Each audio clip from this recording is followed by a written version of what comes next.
네, 안녕하십니까. 네, 2022년 문화선교 트렌드 사회를 맡은 문화선교연구원의 광훈입니다. 특별하는 이 사회문화 속에서 한국교회의 바람직한 방향을 모색하기 위해서 우리 문화선교연구원 그리고 목회사회학연구소 그리고 목회데이터 연구소가 공동 주체로 2020년부터 사회문화 변동과 교육 과제를 재현을 하고 있는데요. 올 한 해도 저희들 이 사회문화 각 분야에서 예측하기 어려울 정도로 많은 변화가 펼쳐질 것으로 예상을 합니다. 이제 사회문화 그리고 교계 및 목회, 미디어, 또 MZ세대들 그리고 교회 그 통계를 중심으로 2022년의 흐름을 전망하고 함께 해법을 고민하고 모색하는 시간을 가져보고자 하는데요. 우리 각 영역들마다 지금 저희들이 준비를 하여서 한 10분 내지 15분 정도 이내로 발표를 하고 발제 후에는 간략한 토론과 질문 시간을 갖도록 하겠습니다.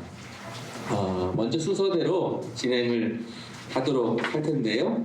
먼저 한국 사회문화 전망과 과제를 중심으로 제가 먼저 발제를 하고 이어서 발제를 진행하도록 하겠습니다. 예, 2022년도 그 다양하게 변화하는 여러 트렌드들이 있을 텐데요. 저희 연구원이 그 해마다 트렌드를 주목하면서 또 다음 해에 또 변화할 트렌드들을 저희들이 중심적으로 연구를 하고 있는데 여러 트렌드들 중에서 저희 연구원이 세 가지 중요한 흐름들을 살펴보았는데요. 첫 번째로는 가속화하는 단절 사회 속 교육 역할이 중요해지고 있다라고 하는 점입니다.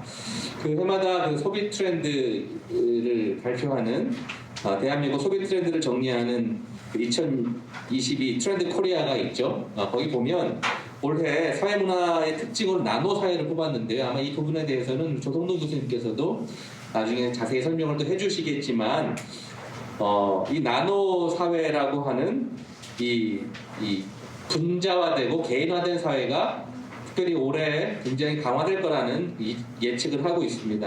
나노 사회라고 할 때 나노라고 하는 거는 10억분의 1에 해당하는 그런 적두어인데요. 아주 작은 단위로 사회가 쪼개지면서 공동체적인 특징을 유지하지 못하고 유기체로서의 어떤 기본 단위인 원자 혹은 한 사람으로 파편화되는 개인 사회를 이야기하고 있는데요.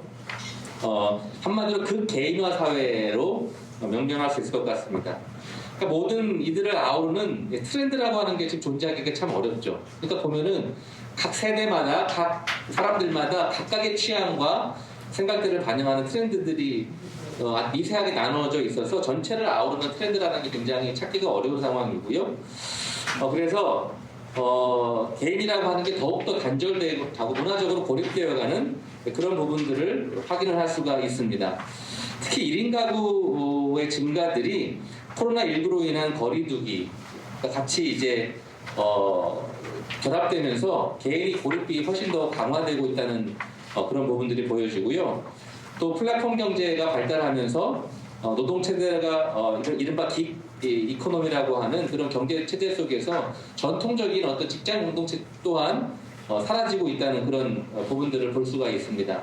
그러니까 개인과 개인을 연결시켜주는 SNS라고 하는 것도 오히려 개인화를 또 고립을 부채질하고 있는 거죠. 그러니까 대면에서 이루어지는 소통 능력들이 오히려 약화되어지는 우리가 흔히 문자로는 쉽게 대화해도 실제 만나서 이야기하는 건 참 어렵다는 이야기를 할 정도로 오히려 SNS가 사람과 사람 사이의 소통 능력을 약화시키는 부분들이 있고요.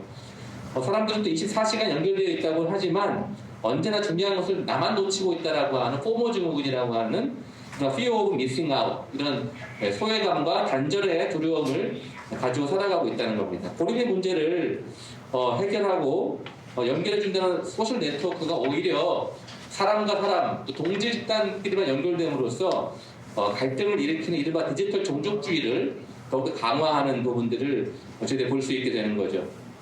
보면 유튜브 먹방인데요. 유튜브 먹방 같은 거 사실 저는 이제 이게 왜 인기 있는지 잘 몰랐어요. 잘 몰랐는데 사실 이와 같은 것들이 이제 결국은 디지털 세계 속에서 1인 가구가 증가하면서 함께 먹을 수 없는 상황들이 되면서 함께 먹기에 어떤 디지털적 경험이다라고 하는 그런 해석들을 보았는데 참으로 그런 이제 단절된 사회의 모습들을 보고 있는 거죠. 메타버스라고 하는 것도 사실은 단지 시간이 지나서 디지털 플랫폼이 발달하고 그런 새로운 기술의 변화라고 단정 지을 수 없는 것이 어떻게 보면은 이 코로나 이후에 단절되면서 오히려 새로운 관계들을 디지털 세계에서 맺고자 하는 어떤 관계 맺음의 어떤 갈망들이 표현되는 외로움 경제가 한 단면이라고 예측을 하고 있습니다.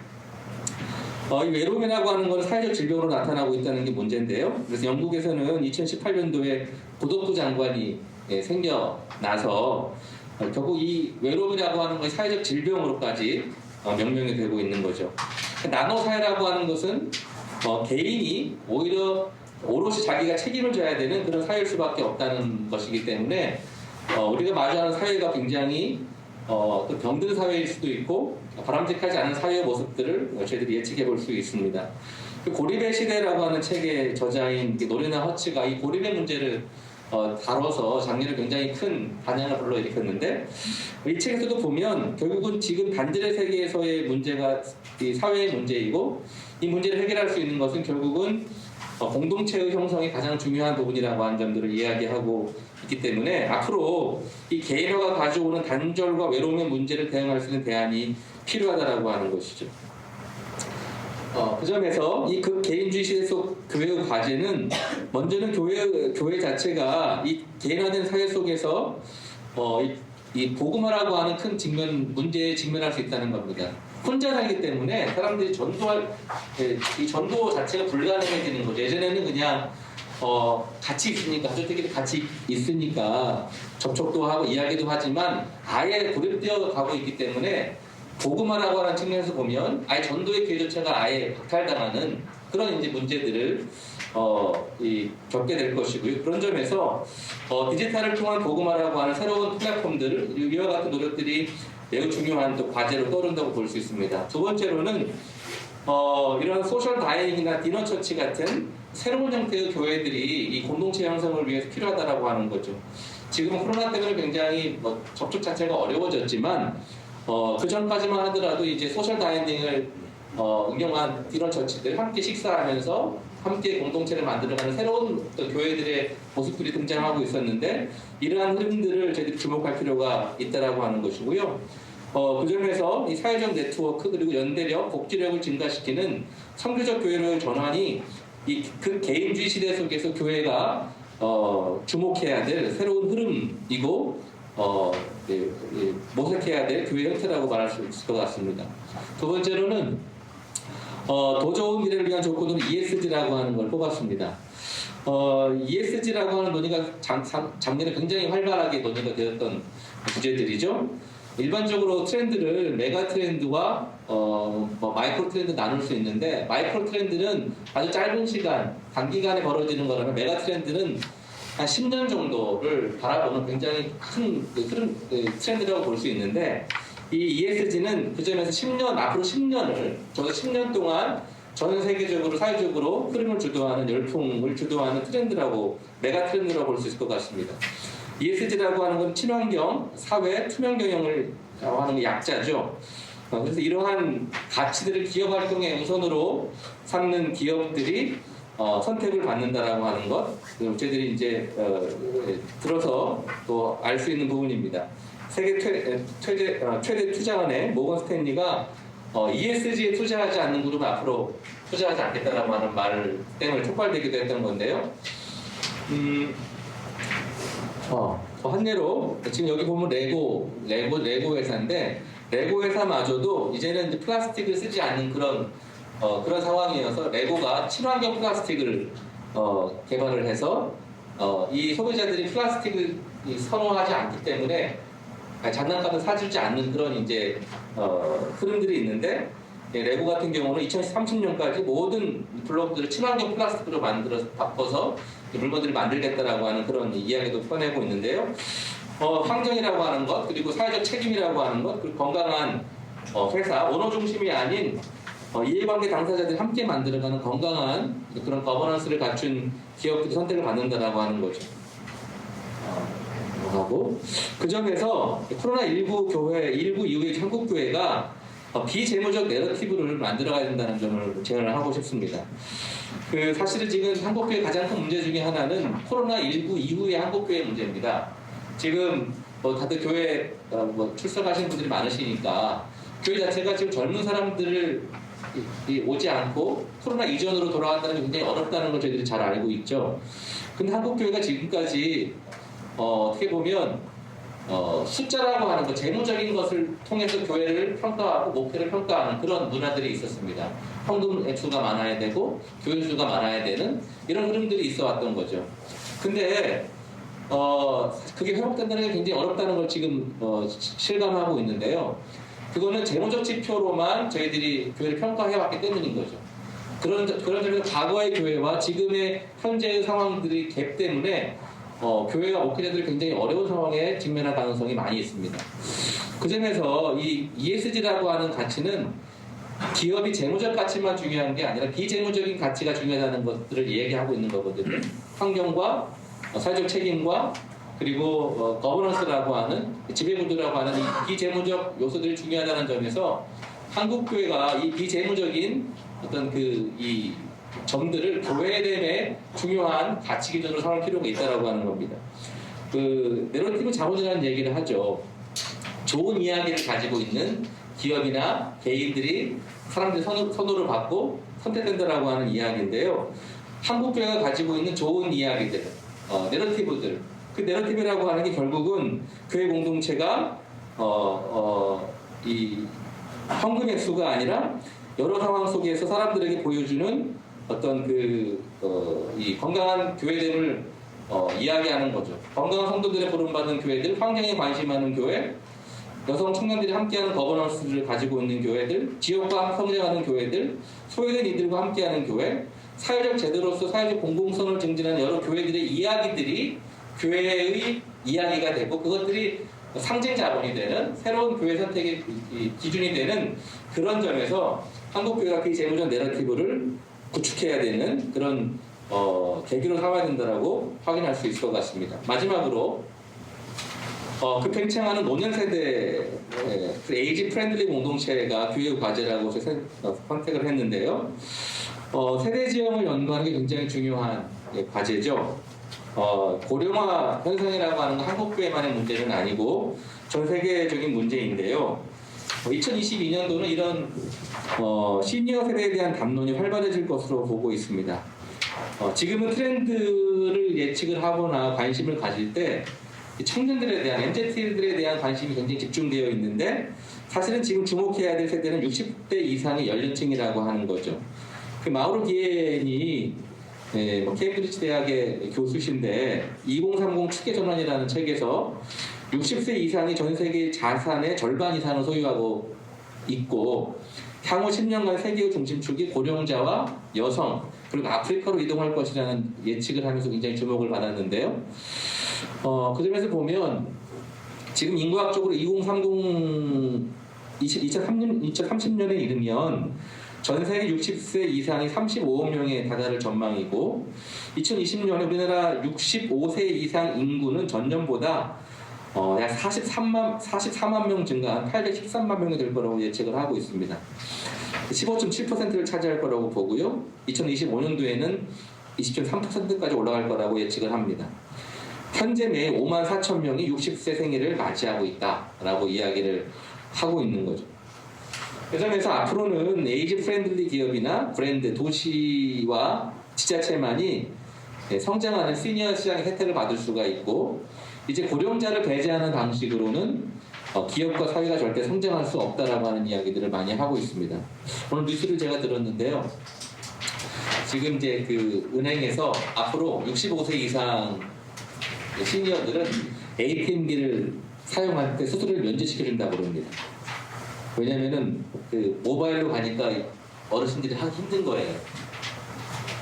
창구에만 가야 되니까 어르신들이 이제 힘들어지면서 그냥 ATM을 이용할 때 65세 이상은 면제해주겠다라고 하는 그 정책을 발표한 것을 보면서 이 시니어 프렌들리라고 하는 게 굉장히 중요한 그 에이지 프렌들리라고 하는 것들이 앞으로 기업이나 기관의 중요한 어떤 이 생존 조건이 된다는 것을 확인할 수가 있을 것 같습니다.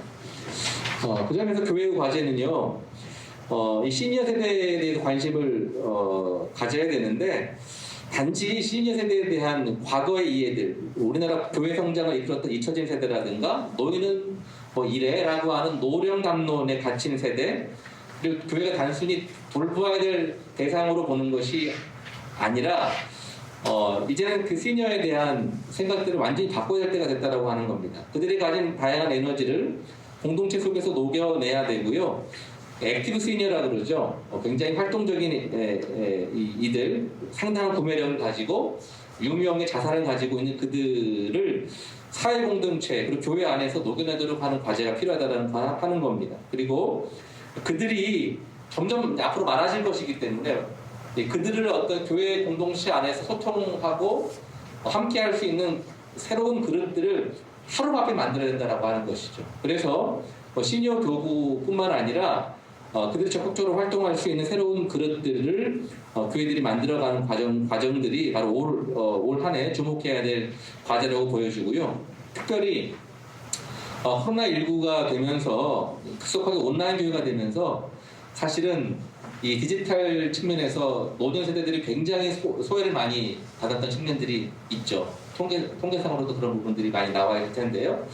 그 점에서 이 디지털 이 전환 시대 속에서 시니어 세대를 위한 디지털 교육들이 굉장히 많이 필요하고 이러한 인식과 전환들이 될 때 시니어들이 교회 안에 중요한 어떤 에너지로 교육 주변부가 아니라 새로운 중심으로 들어올 수 있는 그런 시니어 세대가 될 수 있도록 교육 인식 전환이 필요하다고 하는 점들을 말씀을 드리고 싶습니다. 네, 이상으로 2022년도 사회문화 트렌드 관련해서 교육 과제들을 잠시 나눠봤고요. 바로 이어서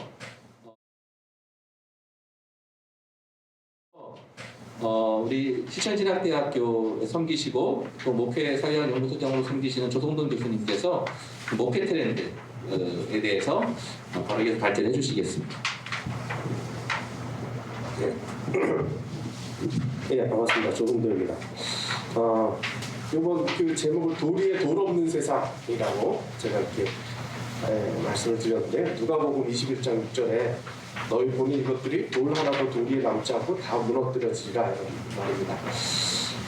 무슨 느낌이 들었느냐면 이렇게 뭔가 이루어갈 때는 이렇게 하나씩 단계를 이렇게 가야 되는 거였는데 그게 아니라 지금 이 상황 속에서는 뭔가 한 축에 또 하나를 얻는 게 아니라 그냥 다 제로 베이스에서 시작하는 것 같습니다. 그래서 마치 뭐 이렇게 오래된 동네 가봤더니 조립식 건물이 우후죽순처럼 확확 생겨서 동네가 달라 보이게 되는 그런 정도의 상황이 아닌가 이런 생각이 듭니다. 우리가 2020년에 이제 코로나 시작할 때만 해도 뭐 어리둥절이죠. 이게 뭔가 하고 보냈던 것 같고 당황해서 보낸 것 같고 자기 한 2021년도는 그래도 새해 시작할 때 뭔가 대책이라는 것들을 세웠는데 실은 뭘 해야 될지 몰랐기 때문에 좀 애매했었던 것 같고 올해는 좀 다르지 않을까 싶습니다. 3년째잖아요. 그래서 뭔가 다를 거다 이런 생각이 들고 특히 제가 생각하는 개념은 뭐냐면 작년까지는 위기 상황 속에서 뭘 해야 되는가를 생각했다가 3년쯤 됐으면 이제 우리 일상이지 않을까. 이제 이게 그냥 우리의 삶이 됐기 때문에 여기서부터 이제 시작을 해야 된다라는 생각이 듭니다. 첫 번째 저는 그 나노사회라고 이야기를 했는데요. 앞에 설명을 잘 해주셨기 때문에 특별할 게 없고 중요한 건 이제 사람들이 모이기가 이제 힘들어졌다. 그래서 완전히 개인주의의 베이스로 가게 될 수밖에 없게 됐다라고 생각이 듭니다. 목회 트렌드 거기 보니까 그 문구가 저한테 딱 와닿더라고요. 누군가 나를 감염시킬지도 모른다라는 잠재적 공포가 있다. 그러니까 이거는 또 거꾸로 하면 내가 남을 감염시킬 수도 있겠다. 또 요즘도 저는 그 사람들 만나고 이럴 때 내가 만나자 그러면 저 사람이 좋아할까? 지금 이런 감염이 많이 늘고 있는데 같이 밥 먹자고 한다고 저 사람이 나랑 만나는 걸 좋아할까 뭐 이런 두려움 같은 것들이 생기기 때문에 점점 사람들이 개인화될 수밖에 없고 고립되어질 수밖에 없는 그런 상황 속에 우리가 놓이고 그러다 보니까 시간이 지나니까 자기 세계들을 구축하는 것 같아요. 어떻게 살아야 되는지 뭐 이런 구축이 된 것 같습니다. 재밌는 거는 이렇게 개인화되어졌는데 나름의 공동체들이 생겨나간다는 재밌는 공동체들이 뭐 책에 보면 뭐 민트 초콜릿을 좋아하는 사람들 뭐 이런 거 보인다는 거죠. 뭐 물복숭아를 좋아하는 사람들, 뭐 딱딱한 복숭아를 좋아하는 사람 뭐 이렇게 나와서 모인다는 거죠. 저는 최근에 이제 재밌게 생각하는 것 중에 하나가 뭐냐면 저는 그 한강변에 사는데 얼마 전부터 재밌는 모임들이 그 런닝 크루 이런 동호회들 이렇게 보면 되게 재밌어요. 열심히들 뛰어거든요. 한 10명 뭐 이렇게들 쫙 뛰어가지고 그 반포대교 밑에 이 사람들이 모여가지고 해치어다 이렇게 끝난 마무리하는 걸 봤는데 마무리 그 체중가 그 뭐 이렇게 있잖아요.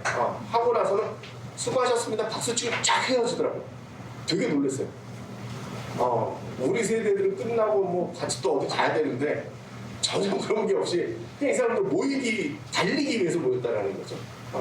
근데 전혀 개인적인 친분 관계가 없이 달리는 거 하나로 모였다는 거예요. 근데 최근에 보니까 제 그 제자인 목사가 하는 걸 보니까 모바일로 하더라고요.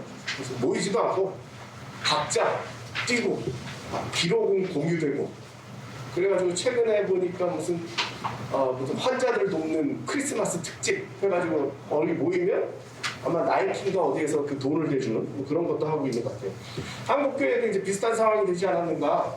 근데 이게 한국교회가 보면 다양한 그 주일 환경이 있었어요. 이게 정말 제가 볼 때는 세계에서 제일 열심인 것 같아요. 주일에 활동하는 거.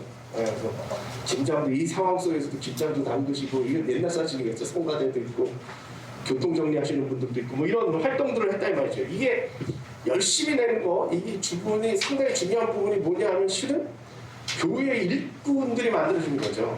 핵심 멤버들이 저런 활동을 통해서 발굴도 되고 저희 훈련을 해서 사람들도 사귀면서 이렇게 구조가 만들어지는 건데 그런 것들이 지금 끊어진 게 앞으로 어떻게 될까 뭐 이런 생각이 들고 특히 지금 이런 그룹 같은 이런 것들이 안 되기 때문에 결국 누가 할 것이냐 옛날에 이게 다 이제 자원봉사로 된 거잖아요. 근데 지금은 교회 유급 직원들이 일을 하고 교인들은 돈 내고 뭐 이런 구조로 이제 가게 되지 않을까 그런 생각이 좀 듭니다.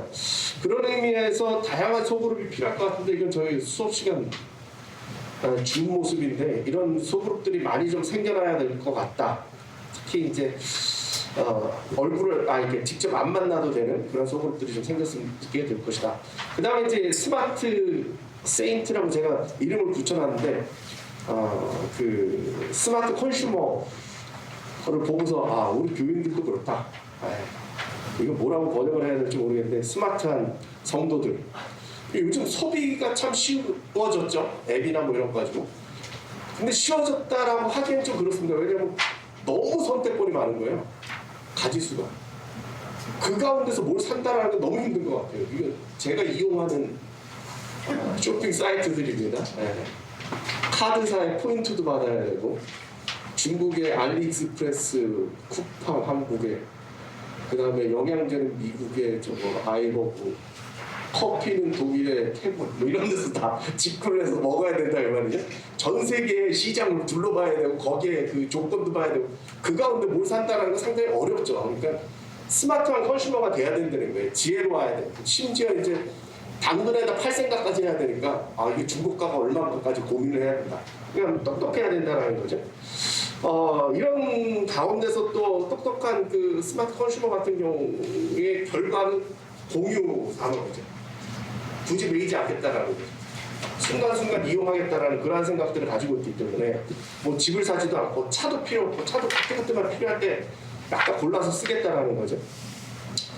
그래서 이런 상황 속에서 스마트 컨슈머라는 얘기를 할 만한데 우리 교인들은 어떨 것이냐. 교인들도 지금 앞부분하고 비슷한 남사회랑 비슷한 거죠. 교회랑 고립이 됐어요. 교회에서도 모이지 않으니까 해줄 게 없어요. 예배 중계밖에 해줄 게 없어요. 그럼 교인들은 어떻게 신앙생활을 하느냐. 근데 알아서 다들 잘 하고 있다라는 생각이 좀 들었어요. 오히려 요즘은 유튜브 통해서 공급은 무지하게 많아졌죠. 제가 볼 때 예전에 비하면 기독교 콘텐츠가 한 100배는 안 많아졌을까. 그죠? 교회마다 다 내놓잖아요. 단체마다 내놓고 저희가 또 이런 거 다 지금 유튜브에 이제 다 나오는 거 아니에요. 옛날에는 여기 찾아오지 않으면 못 들었던 얘기들이 유튜브 통해서 다 나와야 되니까 어떤 분들은 이때가 더 신앙이 더 이렇게 발전됐다고 할까? 뭐 그런 것들이 늘어난다라는 거죠. 최근에 그래서 제가 한번 찾아봤어요. 어떻게 하는가 찾아봤는데 성경 읽어주는 이렇게 유튜브에 치면 그다음부터 나오는 게 뭐 큰아들 성경 읽어주는 남자, 성경 읽어주는 여자, 성경 읽어주는 목사, 신부, 수녀, 신권사, 그 중에 제일 유명한 게 성경 읽어주는 큰아들이에요. 시편이 제일 유명하더라고요. 299만 회라고 저기 적어놨는데 이틀 후에 보니까 이거 만들 때 보니까 300만 회를 넘었더라고요. 그러니까 한 하루 사이, 한 이틀 사이에 한 10,000명 이상 본다라는 거죠. 그러니까 이런 300만 명이 봤다 그러면 도대체 이게 여기에 연관된 사람들이 몇 명일까 생각해 보면 웬만한 대형 교회가 비교가 안 되죠. 한국 교회 교인의 30%? 이런 정도. 라는 거죠. 내지는 저도 좀 황당했는데 기도할 때 듣는 찬양 뭐 이런 것도 뭐 제가 보니까 150만 회 뭐 이렇게 된다. 그러니까 우리가 생각할 때 예배 참석 인원만 보는 것이 아니라 우리 스마트 세인트들은 자기 신앙에 맞는 유튜브들을 찾으면서 자기 신앙들을 구축해 나가고 있다. 참 새로운 트렌드고 여기에 맞춘 뭐가 또 필요해야 되지 않을까라는 생각이 듭니다. 세 번째 제가 말씀드린 거는 이제 자충우돌인데 2021년은 우리가 어디로 가야 될지 몰라서 무왕장했던 한 해였고 이제부터 이제 자충우돌 해야 될 때가 아닌가 이런 생각이 들었습니다. 시시푸스죠. 그리스 신화에 나온 돌을 올려만 놓으면 이제 떨어져요. 저쪽으로 굴러 떨어져가지고 무슨 약간 허무 뭐 이런 거죠. 노력은 하는데 이룰 수는 없는. 지금 우리가 그게 아닌가 싶어요. 그러니까 뭔가 좀 노력을 해가지고 쫓아만 갈만하면 저쪽 가 있는 그런 세상을 우리가 만난 거죠. 그래서 온라인 한다고 해가지고 온라인 막 방송 창기고 뭐하고 막 해놨는데 사람들이 갑자기 줌하고 했더니 이제 뭐 메타버스로 간다고 그래가지고 저건 또 어디로 가야 되나 그러니까 쫓아갈 수 없는 그런 상황 속에 있어가지고 상당히 사람들이 힘들고 어려운데 이럴 때 우리 뭐 해야 될까요? 이 시대에 제가 생각할 때는 예전처럼 뭐 온 교회가 다 함께 준비를 해가지고 총동원 뭐 이런 게 안 되는 거예요. 그러니까 각자 풀어서 일들을 해나가야 되는 그런 때다. 그래서 이리 붙이고 저리 붙이고 하는 때가 돌아왔다. 제가 생각할 때는 그렇습니다. 사람들의 트렌드라든가 뭐 이렇게 잡을 수가 없으니까 요즘 기법이죠. 다양하게 하는 겁니다. 우리 교회는 이 프로그램이야가 아니라 우리 교회는 프로그램 100개야 10개야 해놓고 사람들이 모이면 더 키우고 유튜브가 발전하는 그런 형식이잖아요. 방송국은 런칭할 때까지 준비를 다 해가지고 완벽한 걸 내놓겠지만 유튜브라는 거는 수많은 사람들이 자기 콘텐츠를 내고 사람들에게 선택받고 그것이 더 키워지고 거기에 팬덤이 생기면 더 커지고 뭐 이런 식으로 되는데 앞으로 교회도 이제 이렇게 가야 되지 않겠는가. 그래서 무슨 올해 우리 프로그램이 아니라 2주짜리 프로그램 하는 거죠. 그냥 다음 주부터 이거 하는데 모일 사람 그래서 10명 가지고 될 거 하는 2주짜리 프로그램 팬덤 좋아요 구독 알림 뭐 이런 거 해야 되고 성경 공부도 뭐 창세기부터 요한계시록까지 뭐 창세기 50장 한꺼번에 한다 뭐 이런 거 하지 말고 한 주에 한 번씩 해서 1년 하겠다 뭐 이런 게 아니라 이것도 넷플릭스처럼 시즌제로 하면 좋을 것 같아요. 해봤는데 교인들 입장에서 매주 한 번씩 보는 게 아니라 아예 그냥 몰아가지고 할 때 창세기 한 번에 일주일 만에 정주행 이런 거 하는 거 이것도 괜찮을 것 같아요. 그럼 문제가 생기죠? 이거 다 어떻게 하냐? 교육자들이 이 수많은 걸 어떻게 할 거냐? 열면 좋겠습니다. 교인들에게, 평신도들이. 평신도들이 좀 참여할 수 있고 다양한 프로그램들을 만들어 나가면 어떨까 이런 생각을 해봤습니다. 그래서 정말 이게 돌 위에 돌을 쌓을 수 없다라고 얘기를 했는데 이러한 자충우돌하는 프로그램들을 통해서 뭔가 팬덤을 통해서 목회도 그런 방향으로 가야 되지 않을까 그런 생각을 좀 해봤습니다. 여기까지 하겠습니다. 네, 감사합니다. 교계 목회 부분에 대해서 조 교수님 잘 말씀을 해주셨고요.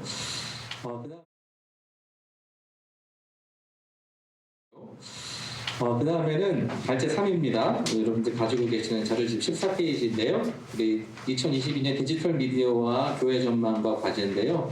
저희 연구원이 올해 그 디지털 미디어와 교회 센터를 저희들이 세웠습니다. 그래서 이 센터에 평소에 우리 조성진 목사님께서 이 디지털 미디어에 관련된 많은 활동들을 하고 계시는데 저희 대권 연구원으로도 계셨던 조동신 목사님께서 소장으로 센터장으로 이번에 함께 하시게 됐거든요. 그래서 아마 이제 디지털 미디어에 관련된 많은 또 이야기들을 또 아마 올해 우리 소장님을 통해서 펼쳐나가실 것 같은데요. 이 시간에 이 굉장히 중요한 부분들인 것 같습니다. 디지털 미디어와 교회 전망과 과제에 대해서 조성진 목사님께서 발제를 해주시겠습니다. 네, 방금 소개받은 조성실 목사입니다. 발제물 14페이지 보시면서 이렇게 진행해 나가도록 하겠습니다. 스콧 갤러웨이가 거대한 가속이라는 책을 썼습니다. 그 책에서 팬데믹으로 인해서 개인과 사회, 비즈니스 등 모든 분야의 추세, 트렌드 라인이 10년씩 앞당겨졌다고 이야기합니다. 그리고 이러한 변화는 앞으로 더욱 가속될 것입니다. 정속이 아닌 가속은 우리의 삶에 커다란 변화를 일으킵니다. 판도를 흔들고 예측을 뒤집으며 기존의 공식을 무력화시킵니다. 사람들은 미래를 준비해야 할 때임을 알지만 그 방향을 알지 못해 불안해합니다. 교회도 마찬가지입니다. 최근에 쏟아지는 교회에 대한 미래 지표들을 보면 대부분 암울한 현실을 보여줍니다. 코로나 이후에 교회들이 돌아올 것인가? 다음 세대와 교회를 어떻게 세울 것인가? 재정 문제를 어떻게 조정할 것인가? 이러한 문제가 코로나 이전에도 교회가 고민하고 예상해왔던 질문들이지만 더 이상은 미래의 문제가 아니라 10년 이상 앞당겨진 지금 우리가 고민해야 될 문제가 되었다는 것이죠. 이 상황 속에서 거대한 그리고 더 가속화된 이 변화 속에서 교회가 가장 우선적인 관심을 가져야 될 영역은 제가 생각했을 때는 단연 디지털입니다. 그 중에서도 모든 삶의 영역이 디지털화 되면서 폭발적인 혁신을 가져오는 시대를 디지털 트랜스포메이션, 줄임말로 DX라고 이야기를 합니다.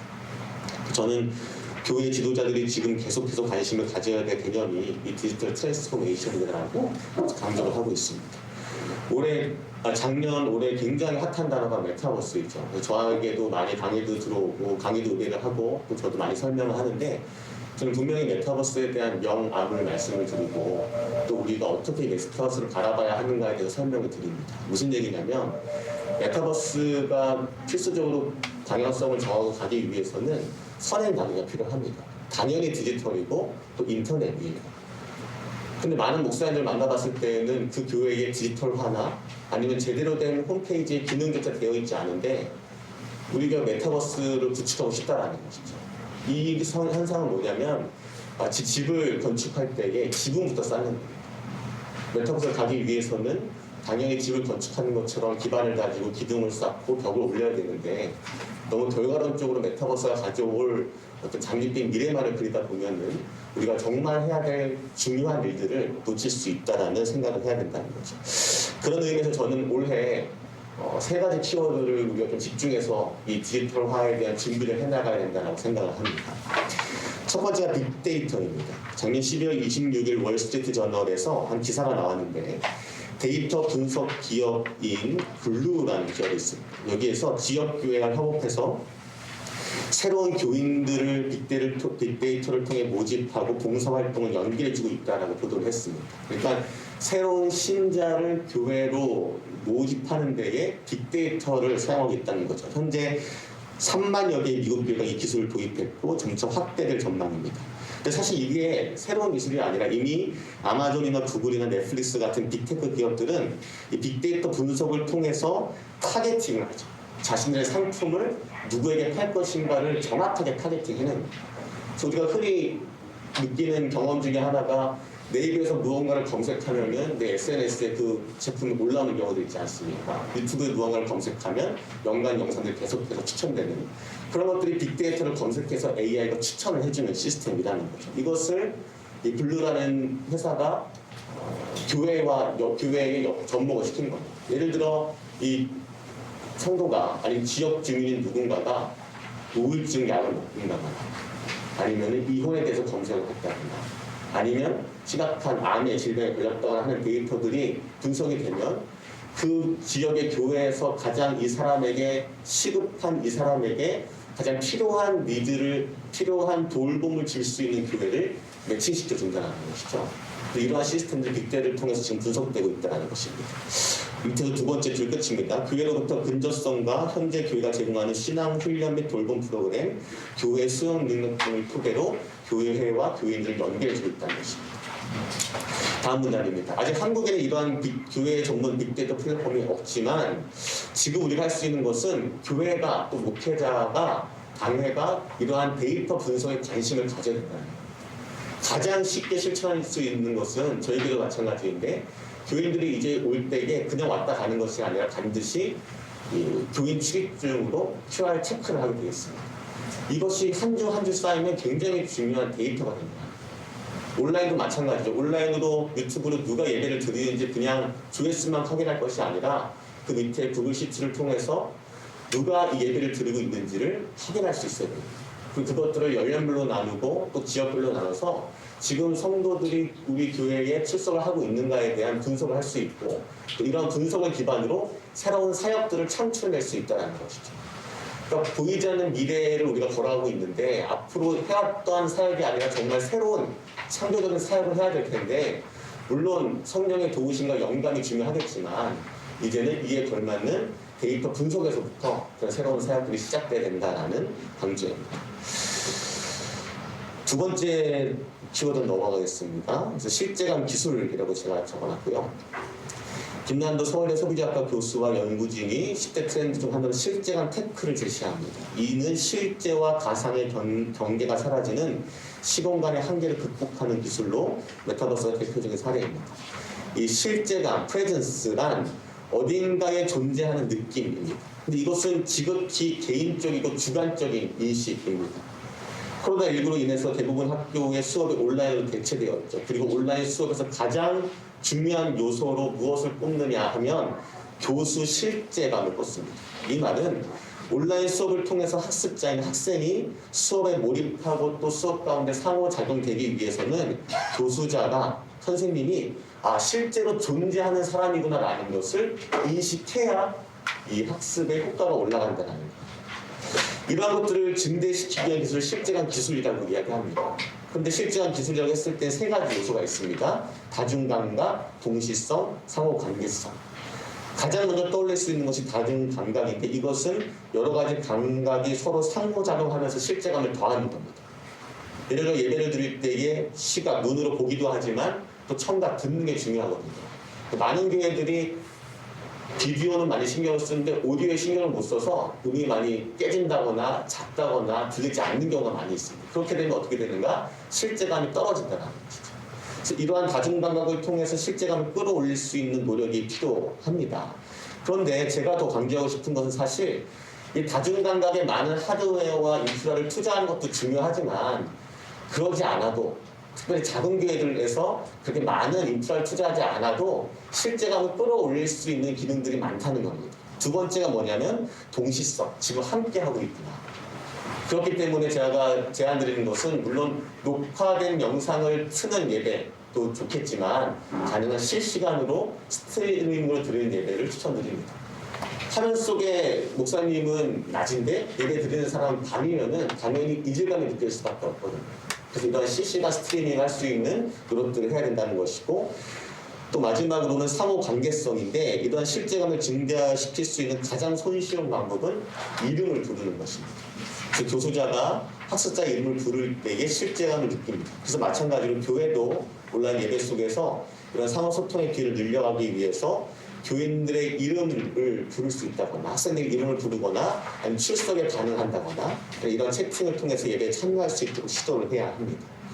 이러한 예로 제가 이 다음 문단에 적어놓은 것이 이제 셀드백 교회와 라이프스타일 처치의 운영 방법들입니다. 그래서 한번 읽어보시면 이러한 방법들로 교인들에게 온라인 예배를 통해서 실제감을 줄 수 있겠구나라는 아이디어를 얻으실 수 있을 것 같습니다. 마지막 세 번째 키워드는 온라인 소모임입니다. 이따가 대표님 말씀하시겠지만 목회데이터 연구소의 연구에 따르면 비대면 시대의 교회 공동체성은 소그룹 활동에 달려있는 것으로 나타납니다. 그래서 코로나19 상황에서 교인들이 신앙 유지에 도움을 받는 것으로 일반 교회는 성경 묵상이나 기도 아니면 설교가 응답이 높게 나타났지만 소그룹으로 건강하게 모이고 있는 가정교회 교인들은 소그룹 리더와 멤버십들의 섬김과 교제가 61%로 높게 나타납니다. 이는 코로나19 상황에서도 소그룹이 개인 신앙 유지에 큰 역할을 감당할 수 있는 것으로 감당하고 있는 것으로 보입니다. 그래서 이제 교회는 더 이상 탑다운 방식의 일괄적인 소그룹 생성, 쉽게 얘기하면 너 그 지역에 있으니 당신은 그 지역 구역으로 들어가십시오라는 일방향적인 소그룹 생성은 지양해야 될 때가 되지 않았나라는 것입니다. 이미 세상은 여러 가지 어플이나 아니면 웹 플랫폼들을 통해서 자발적으로 모이기 시작했습니다. 아까 교수님도 예를 들어주셨지만 느슨한 연대라고 해서 어떠한 동질의 목적을 가지고 짧게 모였다가 흩어지는 게 익숙한 시대입니다. 그래서 위드 코로나 시대의 사람들은 각자의 처지와 상황에 따라서 그에 맞는 소그룹을 선택하기를 원하죠. 때문에 교회는 같은 고민과 질문을 가진 교인들이 자발적으로 모일 수 있도록 소그룹 매칭 및 탐색의 기능을 디지털화, 쉽게 얘기해서 홈페이지에 탑재할 수 있어야 됩니다. 세를백 교회나 라이프다 처치, 엘레베이션 처치들은 다 이러한 소모임 매칭 기능들이 홈페이지에 전면에 제시되어 있어요. 그래서 저희 교회 같은 경우 저는 소망교회를 섬기고 있는데 이제 4월 달에 홈페이지를 새롭게 오픈을 합니다.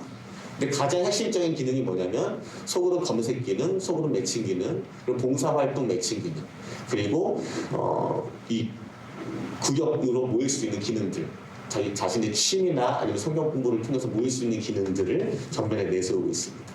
그래서 내가 원하는 소그룹을 검색하고 내가 그냥 쪽지를 하나 보내면 그 소그룹 리더가 바로 그 문을 두드린 사람에게 응답하는 형태로 이 소그룹이 운영이 되고 매칭이 되게 됩니다. 그래서 이런 소그룹, 온라인 소그룹의 출발은 17페이지입니다. 교인들의 실질적인 필요, felt need를 다루는 것입니다. 그래서 교인들에게 소그룹 참여를 동기부여할 때에 소그룹이 중요하다, 그냥 푸시해서는 더 이상 교인들이 움직이지 않는다는 거예요. 그게 아니라 실질적으로 교인들에게 가장 필요한 부분이 뭔지를 알고 그에 맞는 커리큘럼을 교회가 제시해 줄 수 있어야 된다는 거죠. 예를 들어서 자녀를 기르는 부모에게는 부모의 역할이 뭔지를, 청년들에게는 그리스도인을 어떻게 재정 관리를 해야 되는지를, 직장인들에게는 일과 영성을 어떻게 운영해 나가야 되는가를 커리큘럼으로 제안을 해주면 교회들이 실질적인 필요를 이 소그룹 가운데에서 느끼고 또 동질 집단 가운데 나누는 역동들이 있기 때문에 이 가운데 훨씬 더 건강하게 참여할 수 있다는 것입니다. 그럼 한 가지 질문이 생기죠. 교회가 그 커리큘럼을 어떻게 다 만듭니까? 목사님들, 전도사들 다 바쁜데, 물론 교회가 직접 만드는 커리큘럼도 중요하겠지만 이미 많은 교재들이 개발되어 있습니다. 아까 교수님 말씀하신 것처럼 유튜브에도 있고 각 기관들마다 다 온라인에 최적화되어 있는 커리큘럼과 시스템 소모임 교재들을 제공하고 있습니다. 예를 들어서 여기 적어놓은 대로 Right Now 미디어나 아니면 퐁당 같은 콘텐츠들을 우리가 도입해서 어떤 한 소그룹 구역 내의 구역장의 역량에만 의존하는 소그룹이 아니라 강의나 신앙교육은 영상으로 하고 그 영상에 맞는 소그룹 교재, PDF로 다 나와 있거든요. 이것들을 함께 나눌 수 있는 이 소모임을 운영해 나갈 수 있는 리더만 있으면 건강하게 운영되는 그러한 온라인 소모임을 계속해서 매칭시키고 발전시켜 나갈 필요가 있다고 생각됩니다. 마지막으로 한 말씀만 드리고 마치면요. 요새 이제 코로나 시대 가운데 포스트 코로나 시대에 저는 가장 많이 사람들이 물어볼 단어를 하나 뽑는다면 굳이라는 단어예요. 굳이. 무슨 뜻이냐면 이제 굳이 출장 가야 돼? 아니면 이제 굳이 식당에 가야 돼? 시켜 먹지. 굳이 영화관에 가야 돼? 굳이 만나야 돼?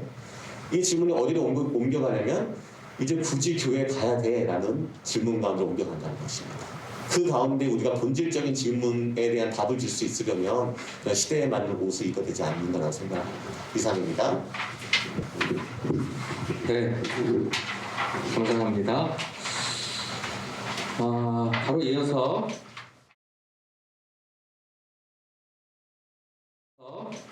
이 MZ 세대들, 청년 세대에 대한 문제들을 함께 예측해보고 이야기 나누겠습니다. MZ 기독교 문화 전망과 과제라는 주제로 저희 문화선교연구원 연구원으로 섬기시는 우리 임준 연구원께서 넌3군요. 넌3라는 제목으로 발제를 해주시겠습니다. 네, 안녕하세요. 임주은 연구원입니다.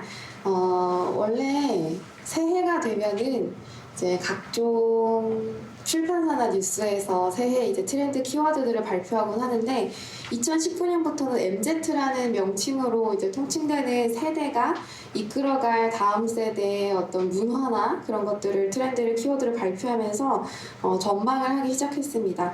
이것은 그 한국 사회 시대가 변화가 점점 빨라지고 또 트렌드가 너무 다원화되어 감에 따라서 문화를 주도하고 있는 이들이 누구이냐라고 따져봤을 때 MZ 세대들임을 다 같이 인식하고 그들에 대한 어떤 문화를 살펴보기 시작한 것입니다. 저희 문화선교연구원에서도 이제 요즘 뜨는 것들이라는 주제를 통해서 MZ 세대가 즐기는 월간 트렌드들을 계속해서 연구하고 발표하고 있었는데요.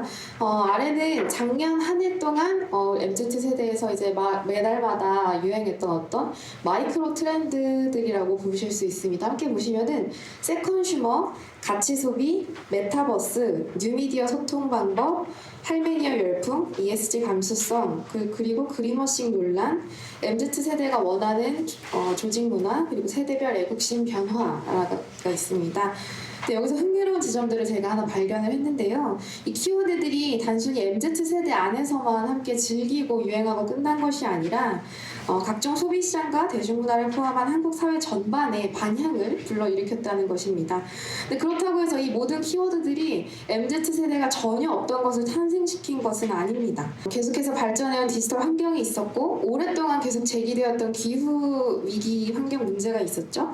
그리고 갑작스레 발발된 코로나19로 인해서 비대면 사회가 지속됨으로써 이 모든 것들이 교차하면서 생겨난 상황이었습니다.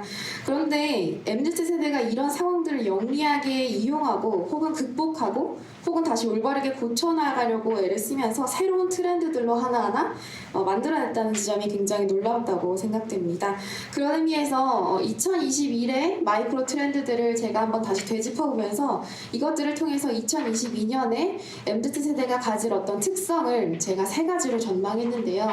여기 작은 소주제로 보시다시피 넌3 MZ입니다. 3가지가 없다는 것이죠. MZ 세대들에게는.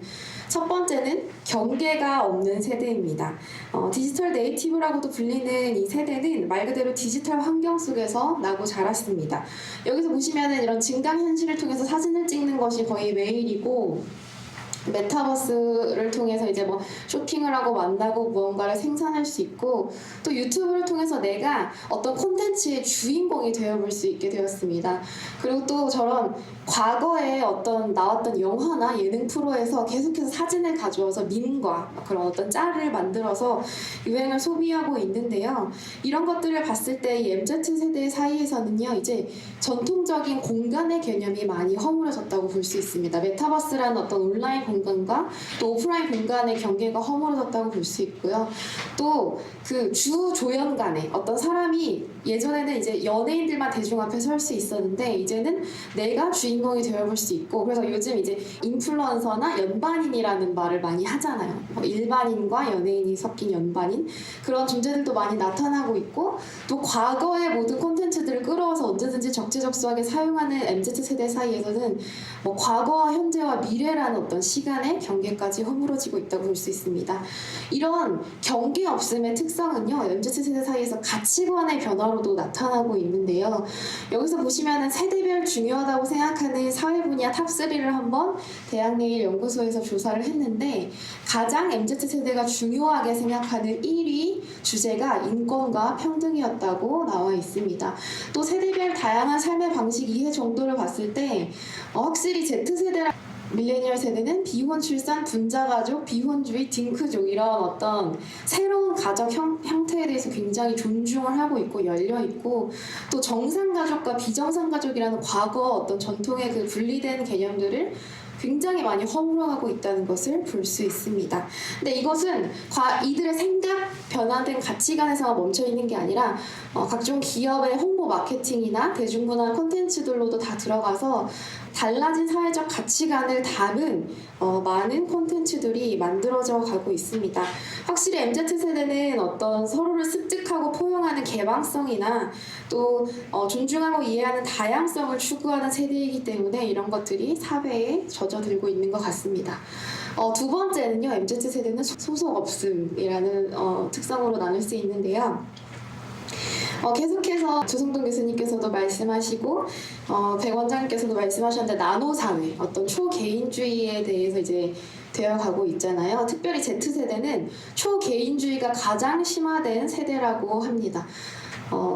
뭐 그 사회적 원인으로는 다양한 이제 뭐 아까 1인 가구 수 증가, 결속력, 가족 결속력 약화 등이 있는데 문화적 원인에는요 미디어 환경의 변화가 있습니다.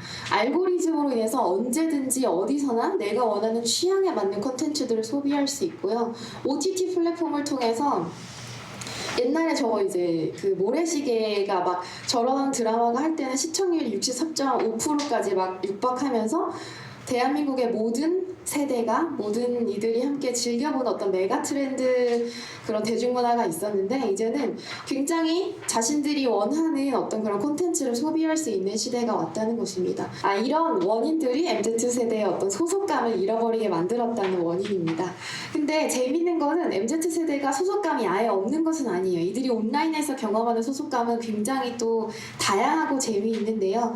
예를 들어 저런 해시태그로 인해서 내가 원하는 어떤 그런 사소한 문화 그리고 그런 유행이나 흥미로 인해서 쉽게 빨리 모였다가 또 흩어지고 강력하게 연대하는 문화를 가지고 있다고 합니다. 그렇다면 소속감을 기반으로 해야 하는 조직 문화에 대해서 MZ세대는 어떻게 생각을 하고 있을까요? 여기 보시면은 요즘 퇴준생이라는 신조어가 생겼다고 해요. 그 취직을 하자마자 취직 준비를 한 취준생인데 바로 퇴직을 해서 다시 취준을 하게 되는 그런 청년들이 많아진다는 거예요. 1년 이내 조기 퇴사자가 어떤 세대가 많은지 조사를 했더니 MZ세대가 대다수였다고 해요. 옛날에 과거 기성세대에는요 그 조직 문화가 자기가 맞지 않아도 연차가 올라가고 직급이 이렇게 올라가기 때문에 참아야 된다는 그런 막연한 그런 문화가 있었는데 MZ세대는 참지 않습니다. 막연한 기대와 인내를 가지기보다 자기와 직무적성이 맞지 않거나 자기가 원하지 않는 반대하는 조직 문화라고 하면 그것들에 대해서 조금 더 선택을 통해서 빠져나오는 그런 일들이 많이 있다고 합니다. 이런 MZ세대들을 바라보면서 기성세대가 이런 평가를 많이 내린다고 해요. 저 청년들은 소속감이 없고 책임감이 없고 희생정신이 없고 근성이 부족하고 조직 적응력이 부족하고 인내력이 부족하다. 근데 이런 단어들을 제가 함께 한번 이렇게 쭉 보니까 상명하복, 집단주의, 연대책임이라는 어떤 수직적 위계구조의 산물들로 요약해볼 수 있었는데 이러한 자질들이 계속해서 정말 세대가 반복될수록 필요한 자질들인가 꼭 조직문화에 그런 의문을 제기해볼 수 있었습니다. 공정함과 확실한 보상이 중시되는 사회 분위기 속에서 자라온 이 MZ세대는 개인이 발전할 수 있고 공정함을 느낄 수 있는 직장을 원한다고 합니다. 그 특징으로 일방적 지시가 아니라 쌍방향 소통 그리고 왜 이 일을 해야 되는지라는 확실한 동기부여 그리고 업무 평가를 조금 더 확실하고 그리고 그것에 대한 확실한 보상 그리고 어떤 출퇴근 시간을 그냥 계속 느슨하게 하는 게 아니라 확실한 권리를 가지고 이렇게 보장을 받을 수 있는 그런 조직 문화를 원한다고 합니다. 세 번째 MZ세대의 특성입니다. 이들은 참을 수 없다는 그런 특성을 가지고 있는데 기성세대에 비해 MZ세대는 비교적 정치 사회 문제에 크게 관심이 없는 세대로 오랫동안 읽혀져 왔어요. 근데 정말 청년들이 정치에 관심이 없을까요? 요즘 청년들이? MZ세대에 자라온 배경을 한번 살펴보면 구제금융위기, 경기 침체 시대에서 유년 시절을 보냈고 고도 입시 경쟁 문화에서 살아남았고 세월호 참사나 촛불 집회가 있었고 지금 코로나 팬데믹 속에서 살아가고 있습니다. 이런 정치적 사회적 경험들을 겪어온 청년들에게는 오히려 정치나 경제 그리고 생태 환경 문제에 대해서 더 공정과 정의를 요구하는 모양새가 있었는데요. 예전에 기후 행동이 그냥 선택의 문제였다면 요즘 청년들은 너무 급하고 긴박한 문제로 여겨지는 거죠. 왜냐면 생존과 직결되어 있기 때문입니다. 이런 생태위기 감수성을 MZ세대는 하나의 유행처럼 가지고 번져나가기 시작했고, 그것들이 아까도 이제 언급되었던 ESG 같은 경영 방식으로 기업과 여러 국가의 경영 방식에도 영향을 끼쳤다고 볼 수 있습니다. 근데 이런 공정성을 지지하는 MZ세대의 특성은요, 힘의 문제 안에서도 발휘되곤 하는데요. 옛날에는 그냥 어떤 갑질에 대한 어떤 그런 문화에 대해서 말할 수 없고 또 말할 수 있는 플랫폼도 많이 부족했어요. 그래서 참으면 능사다 약간 이런 게 있었는데, 요즘 MZ세대들은 갑질에 대해서 더 이상 참을 수 없는 문화가 점점 번져나가고 있습니다. 개인이 겪었더라도 그 사연을 온라인에 공유하면 그것들이 빠르게 공유되고 또 함께 강력하게 연대하고 단순히 분노하고 그치는 게 아니라 사회적 보복을 꼭 가하려고 해요. 그래서 그런 행동들로 보여주면서 더 이상 참는다고 능사가 아니라는 문화가 MZ세대를 더 습득하게 만든 거죠.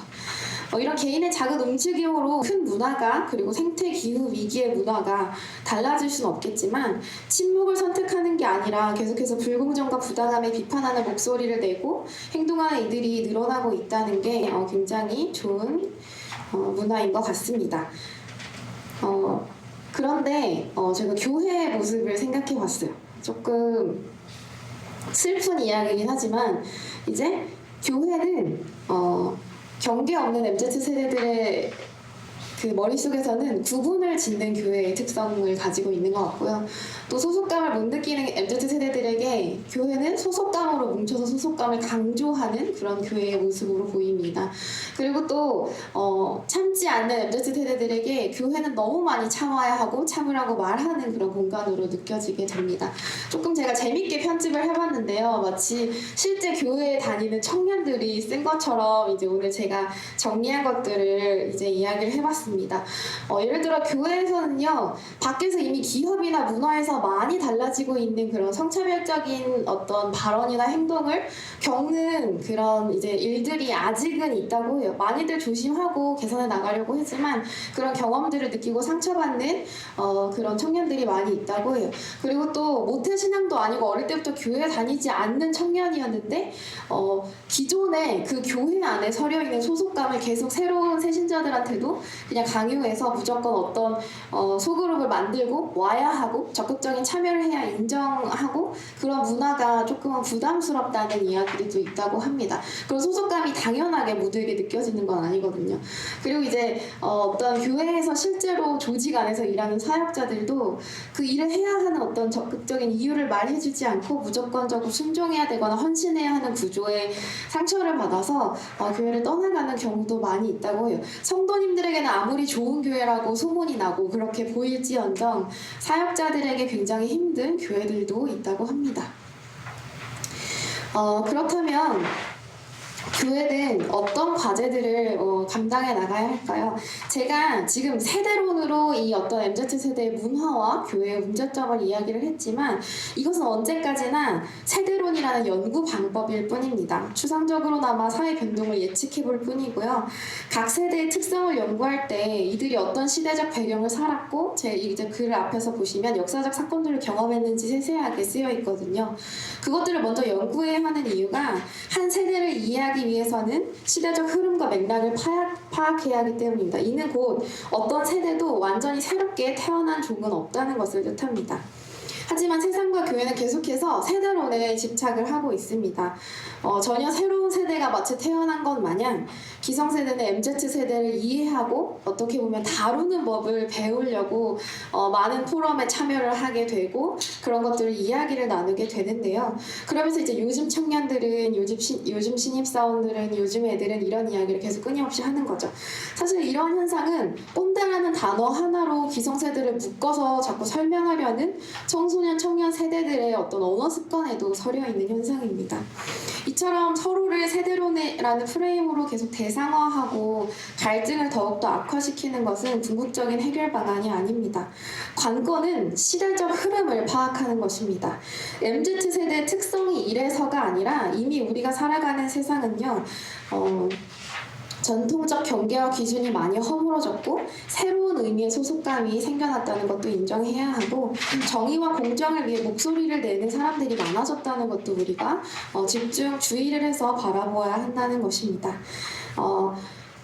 그런데 MZ세대의 어떤 그런 세 가지 없음의 특성들이 굉장히 큰 문제점도 가지고 있습니다. 경계 없음, 소속 없음, 참을 수 없음의 특성을 띠는 시대, 이 속에서 살아가는 청년들에게는 심각한 문제점도 있는데요. 이 장면들은 넷플릭스 다큐멘터리 소셜 딜레마라는 그 다큐멘터리의 몇 장면을 제가 가지고 온 거예요.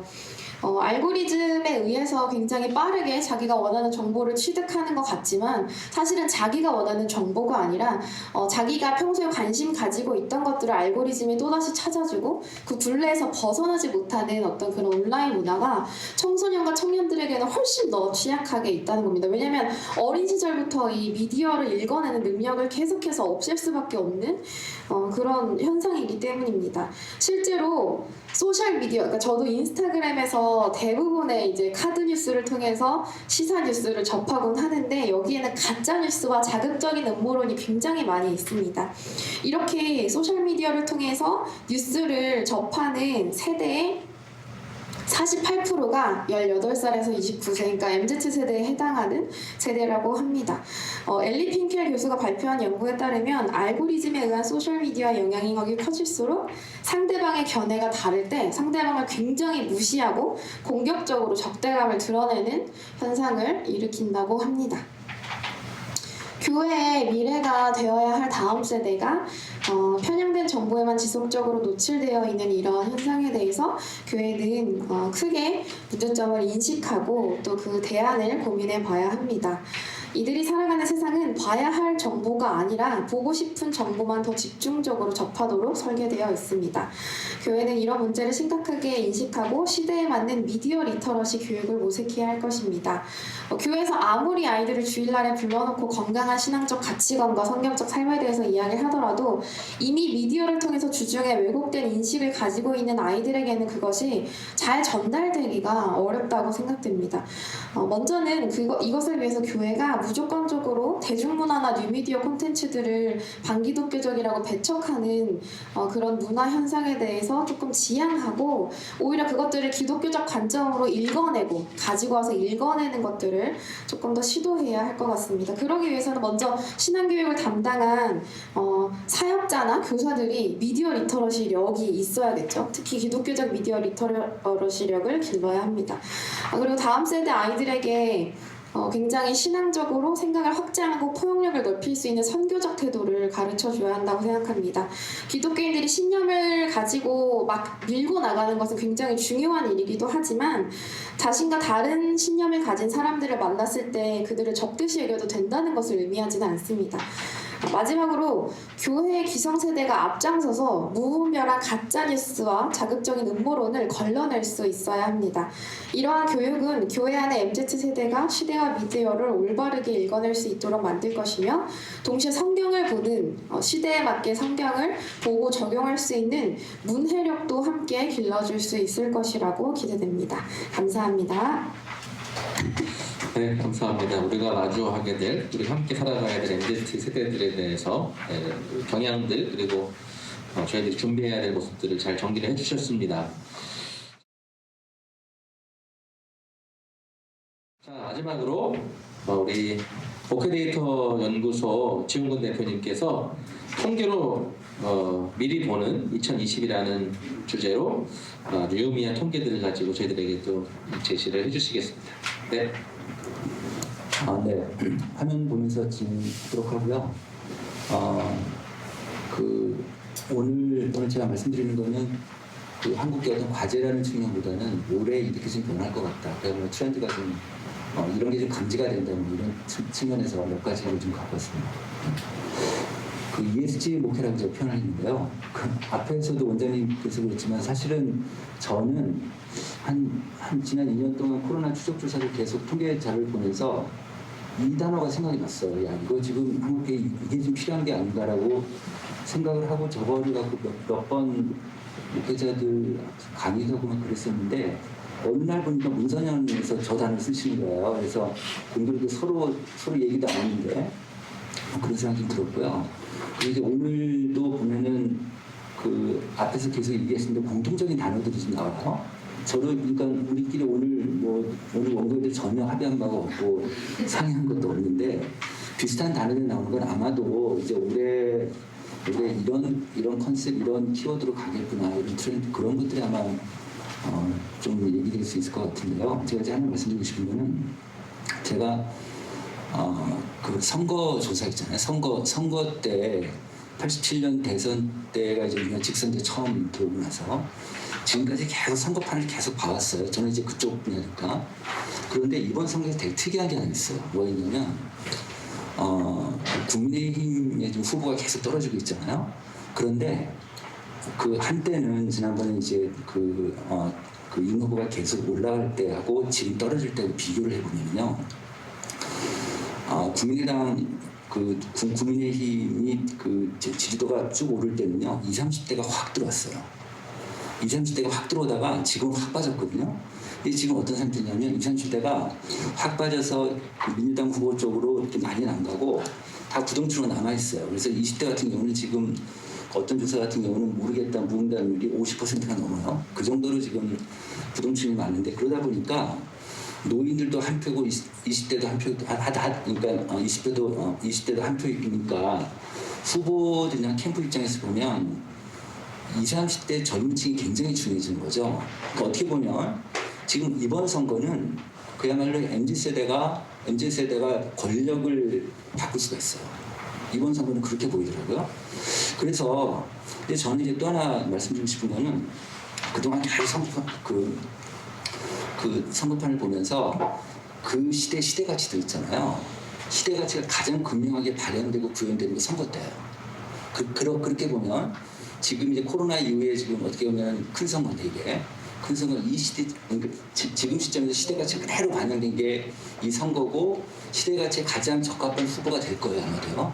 그런 측면에서 본다면 제가 지금까지 말씀드린 걸 종합해 보면 지금 시대 가치는 20, 30대가 끌고 간다고 봐야 돼요. 그죠? 맞죠? 그래서 교회가 이 20, 30대 청년들에 대해서 정말 관심 많이 갖고 스타디도 하고 그다음에 또 한 가지 뭐냐면 지금 이제 코로나 이후에 디지털 아까 DX 말씀하셨지만 우리가 DX 시대로 가면서 어떻게 보면은 어른들, 장년들, 노인들보다는 20, 30대 젊은층한테 가장 피트하잖아요. 가장 적합하죠. 가장 잘 맞으니까 이들한테 가장 유리한 시대가 오게 된 거죠. 그러니까 교회에서 이들을 무시하거나 이들을 내치거나 지금 말씀하신 것처럼 이런 여러 가지 문제점이 그거를 교회가 끌어안지 않으면 절대로 저는 이런 패턴을 가면 교회가 어려울 것 같아요. 그죠? 그런 측면에서 보면은 20, 30대가 되게 중요한데 청년들이 되게 중요한데 그런 측면에서 저는 ESG라는 걸 생각하는 거예요. 그러니까 이게 되게 중요하겠다. 특히 이제 환경 문제인데 그 한국인들한테 그 앞으로 10년 이내에 그 우리나라의 가장 큰 위기가 무엇이라고 생각하십니까? 하면 세 가지가 나와요. 하나 뭐냐면 인구 문제가 나오고요. 두 번째는 환경 문제가 나오고요. 그 다음에 세 번째는 양극화 문제가 나와요. 그런데 저는 이제 이 환경 문제를 봤는데 지금 우리 사회에서 어떤 사회적 주체들도 이 환경 문제가 중요하고 환경 이슈가 중요함에도 불구하고 환경 캠페인을 지속적으로 하는 데는 없어요. 저는 지금 한국기가 신뢰도가 바닥인 상태에서 이 신뢰도를 끌어올 수 있는 가장 괜찮은 아주 적합한 아이템 중 하나가 환경이라는 생각이 좀 들었어요. 그래서 그 환경 이슈를 그 교육에 좀 잘 바꿨으면 좋겠다 이런 생각이 들었고, 근데 왜 또 하나는 뭐냐면 이제 환경 문제하고 또 하나 사회 소셜 그러니까 ESGS죠. 이 소셜 문제를 좀 이야기하고 싶은데 저기 사회적 책임이잖아요. 말하자면 그걸 하나 볼게요. 이게 어떤 자료냐면 지난해 초에 기독 청년들을 대상으로 저희 연구소 실천신앙대학원대학교에서 같이 조사를 했어요. 그래서 기독 청년들한테 이제 교회 다니는 친구들이죠. 만족하는 이유하고 불만족하는 이유를 물었어요. 그랬더니 만족하는 이유를 한번 왼쪽 그래프 보십시오. 교인 간의 진정성 있는 관계와 교제가 1위예요. 그다음 두 번째가 이웃과 사회를 위한 사회적 책임 역할을 수행한다 31위니까 33이나 32나 거의 비슷하죠. 거의 1위권인데, 그러니까 진정한 교제, 코이노니아, 진정 어떤 관계 이런 측면하고 거의 비슷한 1위권이 바로 교회의 사회적 책임인데, 근데 여기 보십시오. 1위부터 5위까지 목사님 설교가 없어요. 어른들하고 달라요. 청년들은요 교회 만지고 교회가 목사님 설교가 아니에요, 보니까. 그러니까 이게 어떻게 보면은 진정한 관계와 그 다음에 사회적 책임이니까 교회에서 그 교회 입장에서 보면은 이런 그 소셜 책임이 굉장히 중요해요. 앞으로는 점점 더 중요해지겠죠. 그래서 이게 이제 큰 교회들이나 중견교회 목사님들도 이걸 인식을 하시기 때문에 앞으로 이제 사회적 책임이나 특히 이번에 우리가 코로나 관련해서 코로나 기간 때 얼마나 우리가 이 사회적 책임을 못해서 많이 두드려 맞았는데 앞으로 이런 것들이 이제 앞으로 좀 많이 개선되지 않을까 이런 생각이 들었고 또 하나 이제 오른쪽인데요. 교회 불만족한 이유가 교회 지도자들의 권위주의적인 태도, 그다음 시대를 못 쫓아가는 고리타분함 이게 왜 그러냐?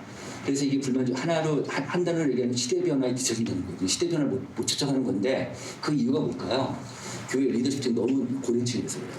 그러니까 교회 리더십들이 지금 현재 우리나라 그 총대 평균 연령이 63세예요. 63세. 60대가 넘어가는 거죠. 그러니까 20, 30대 청년들하고 이해를 할래야 안 되는 거죠. 그죠? 그래서 이제 이런 인식들이 나오기 있으니까 그래서 이걸 어떻게 우리가 이제 그 커버해야 될까 이런 문제들이 있는데 그래서 이걸 작년에 저희가 조사한 건데 작년 6월달에 조사한 거야. 개신교인들하고 목회자들한테 똑같은 설문을 했어요. 그 왼쪽 볼게요.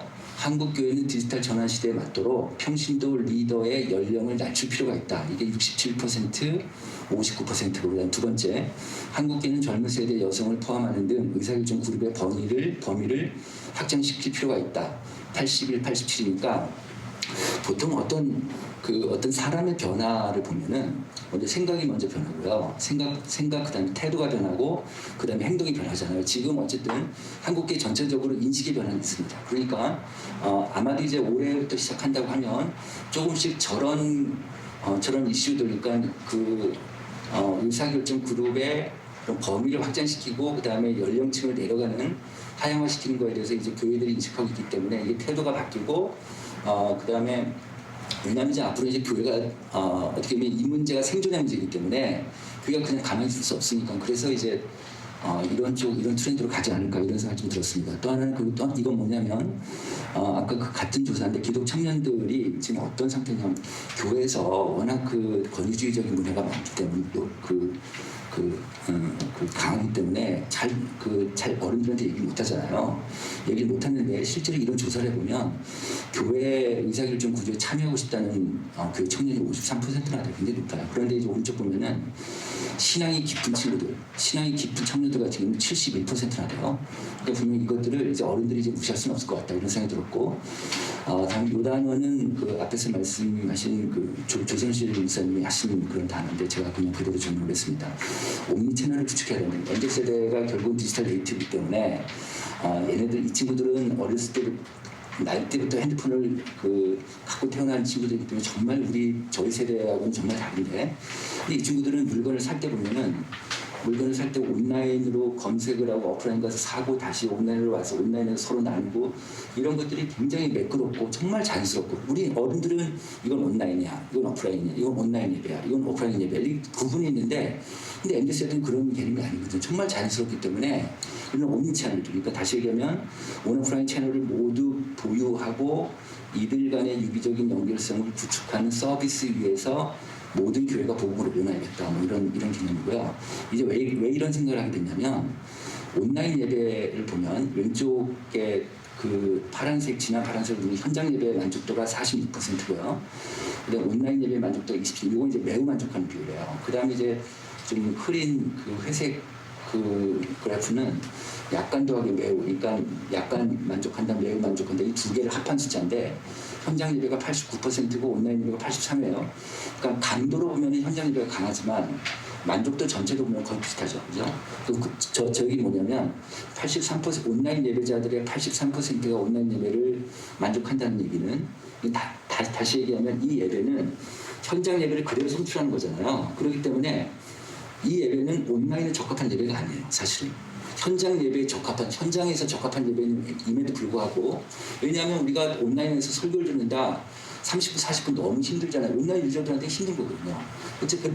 그렇지만 현장에서는 가능한데, 그러니까 현장이 최적화된 예배를 온라인으로 들어왔음에도 불구하고 만족한다는 거예요. 이게 지금 현상이에요. 그러니까 이제는 온라인 예배가 예배 한 형식으로 한 2년 사이에 자리 잡았다 이렇게 보실 수 있다는 거죠. 그래서 이거를 없앤다? 그러면 교육을 되게 어려워지겠죠. 네. 그래서 이건 뭐냐면 작년 6월달 2020년 4월부터 작년 6월까지 쭉 해서 트래킹해서 본 건데 왼쪽에서 두 번째 볼게요. 출석하는 교회 온라인 예배 지난주 예배 어떻게 들었습니까 했더니 이게 똑같이 지금 2020년 12월달하고 2021년 6월달은 그 예배 제한 10% 제한 기준이었습니다. 그때 보면은 똑같은 기준이었음에도 불구하고 현장 예배가 약간 줄어들고요. 온라인 예배 보면은 가운데 그 두 번째 보면은 출석하는 교회 온라인 예배를 드렸다가 2020년 12월 달은 24%였는데 6월 달은 31%로 올라갔어요. 그러니까 온라인 예배 선호도가 조금씩 올라가고 있어요. 그런 데이터고요. 자, 그다음에 아까 이제 소그룹 말씀드렸는데 저는 뭐 2022년 한국계의 가장 그 핵심적인 키워드는 저 소그룹으로 보고 있습니다. 소그룹인데 코로나 이후에 타 사역 대비 소그룹 활동이 지금 한국계 전체가 코로나 이전 대비 20%밖에 지금 못하고 있어요. 소그룹이. 그리고 코로나 이후에 목회 중점상으로 목사님들은 소그룹 강화 인식이 되게 높아요. 소그룹은 해야겠다 이런 인식들이 있으신 거죠. 그다음에 코로나 상황에서 교인 간의 유대감이나 영성들의 이단 통로가 소그룹이다 이렇게 볼 수 있고요. 그다음에 또 하나는 뭐냐면 제가 좀 이따 이제 숫자를 보여드리겠지만 소그룹 활동자와 비활동자 간의 개인 신앙이나 교회 생활, 가정 생활, 사회 생활 모든 영역에서 소그룹 활동자 그룹이 비활동자 그룹보다 긍정적인 지표가 다 높은 거예요. 그래서 이걸 보면 코로나 여기 보면은 지금 이 자료는 뭐냐면 목사님들한테 물었어요. 목사님 교회에 2020년 5월달하고 1년 사이에 어떻게 바뀔게요? 코로나 다 끝나면 출석 교인 수가 늘 것 같아요? 아니면 줄 것 같아요? 이렇게 물은 거예요. 목사님. 그랬더니 2020년 5월달에는 감사할 것 같다가 49%였는데 6월달 1년 뒤에는 57% 늘었어요. 감사할 것 같다. 이거 더 불안한 감이 높아지신 거죠. 그리고 변할 것 같다가 줄어들고요. 증가할 것 같다가 5% 2020년 5월 5%였는데 2021년 6월달 16%로 무려 3배가 올랐어요. 똑같은 코로나 기간인데 도대체 어떤 교회가 저렇게 자신감 있게 3배가 증가할 것 같다 이렇게 된 거예요. 어떤 교회인가 봤더니 그냥 볼게요. 코로나 이전 대비 소그룹 활동 정도를 봤더니 코로나 이전에는 100이었는데 지금 50% 밑으로 한다는 그런 소그룹 한다는 그 교회는 14%고요. 코로나 이전에 100에는 지금 80% 이상이에요. 거의 소그룹을 유지하고 있는 교회는 거의 30%까지 두 배 정도 올라가 있습니다. 그래서 이게 지금 앞으로 교회 성장이든지 교회를 강하게 하는 거에 대해서 소그룹이 하나의 변수가 되겠다 이런 데이터고요. 또 하나는 아까 제가 말씀드린 대로 소그룹 코로나 상황 속에서 소그룹 모임의 유익한 점이 무엇입니까? 소그룹 활동자들한테 물었더니 소그룹 식구들과 3일 나누면 유대감이 강해진다. 그 다음에 코로나19로 저하되기 쉬운 영성을 유지하는 데 도움이 된다. 그 다음에 위축되는 일상생활에서 활기와 자극을 준다. 이게 소그룹이다. 이런 얘기고요. 이거 한번 볼게요. 그 그래프 두 개인데 하나는 왼쪽은 활동자고 오른쪽은 비활동자예요. 보면은 활동자 그래프가 큰 차이 나죠?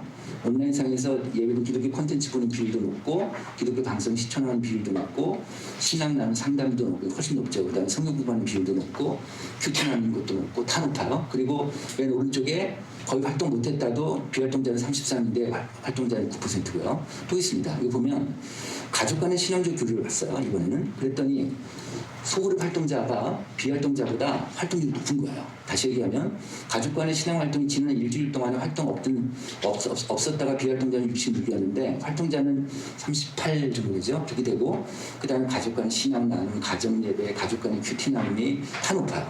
그 다음에 또 하나 오른쪽 볼까요? 이건 뭐냐면 자녀가 있는 자들한테 물었어요. 초중고 자녀 있는 사람들한테 활동자와 비활동자 비교해서 어떻습니까 했더니 그랬더니 그 아이를 잘 가르친다는 얘기인데 가르치고 있다는 얘기인데 소그룹 활동자가 64%고 비활동자가 39%밖에 안 되는 거죠.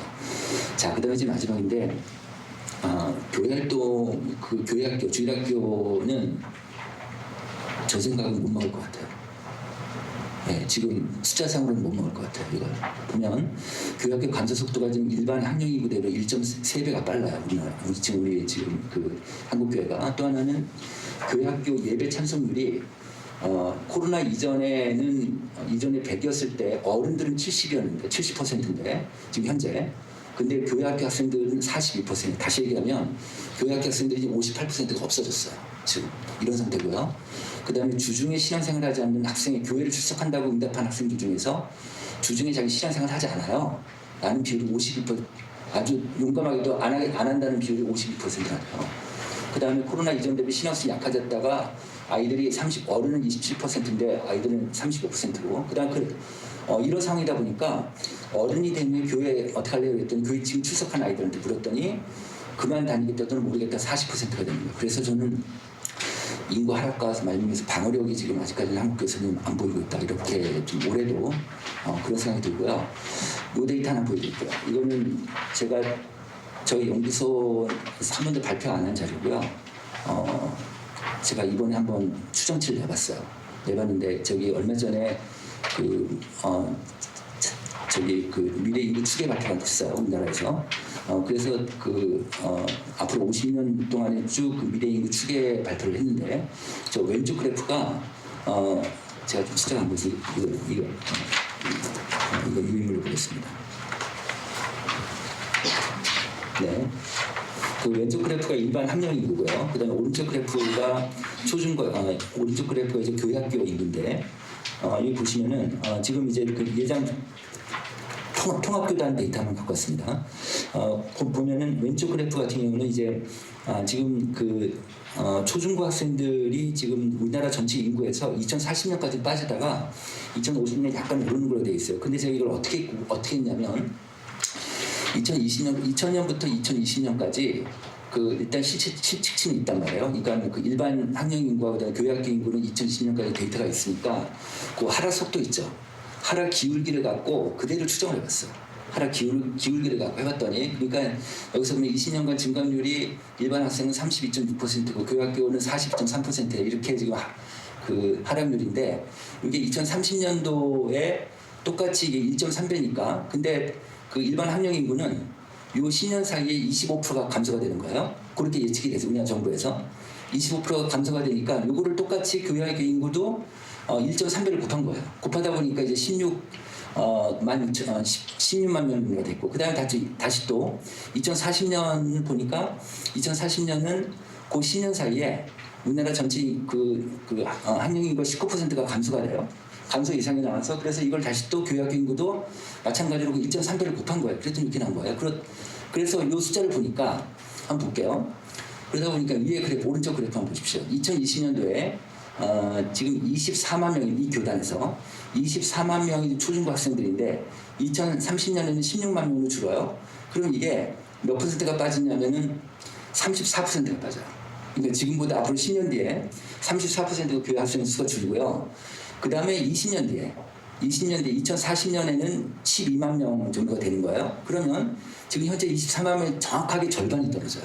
그러니까 다시 얘기하면 앞으로 20년 후에는 한국교회 교회 학교가 아주 절반이 되는 거예요. 이런 하여튼 위기의 숫자가 나왔습니다. 그래서 이렇게 한번 예상을 해봤고요. 예상을 할 줄 아는 사람은 결국 망하지 않는다, 이런 얘기 있어요. 그러니까 우리가 이런 예상치를 갖고 이제 잘 대응하는 그런 한국교회가 됐으면 좋겠습니다. 고맙습니다. 네. 예, 꽤 긴 시간이었죠. 오늘 발표를 이렇게 들으면서, 이 발표는 사실은 저희들이 어떻게 서로 무언가를 맞춰서 한 건 아닌데, 각각의 영역에서 발표하신 내용들을 보니까 뭔가 꿰뚫어진다는 어떤 느낌들을 아마 다들 느끼실 것 같아요. 이 자리에 지금 함께 계신 우리 기자님들도 계시고, 또 일반 성도님들도 함께 참여를 하고 계신데, 굉장히 의미 있는 시간이었던 생각이 들고, 교회가 2022년도에 무엇을 준비를 해야 될지에 대한 어떤 큰 그림들이 그려지는 것이 아닌가라는 생각이 듭니다.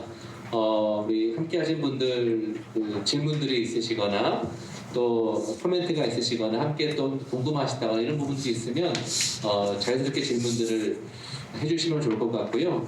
지금 시간이 많이 지나서 저희들 좀 정리를 좀 하는 시간을 좀 가지면 좋겠는데, 네. 그러면은 이렇게 하도록 하죠. 우리 굉장히 중요한 이야기들을 저희들이 함께 나눴는데, 우리 이렇게 지 대표님부터 이렇게 마지막으로 좀 정리를 해주시고, 이 부분을 꼭 교회가 관심을 가지고 2022년도 사역에 집중하면 좋겠다 하시는 분들 좀 말씀해 주시면 좋을 것 같습니다. 교회에 대해 좀 그 말씀드리고 싶다면은 제가 쭉 이렇게 수치를 보면서 하는 느낀 거는 그 교회마다 특화된 사역들이 있을 거 아니에요. 어떤 교회는 소그룹을 잘한다, 어떤 교회는 그 교회 학교를 잘한다, 또 부모 스쿨을 잘한다, 환경 뭐 그린 철치 뭐 환경 녹색 교회 이렇게 잘한다. 그런 교회들이 괜찮은 거예요. 그래서 아까 말씀도 좀 하신 그 반대되는 개념은 아닐 수 있겠지만 이제는 워낙 다양화된 사회니까 한국 교회가 전체가 다 똑같이 성장하고 똑같이 하락된 이런 시대가 아니니까 우리 교회만의 특화된 스페셜리스트 된 사역이 하나가 되게 중요하겠다. 우리 교회만의 무엇? 그러니까 온 교인들이 같이 바라볼 수 있는 북극성.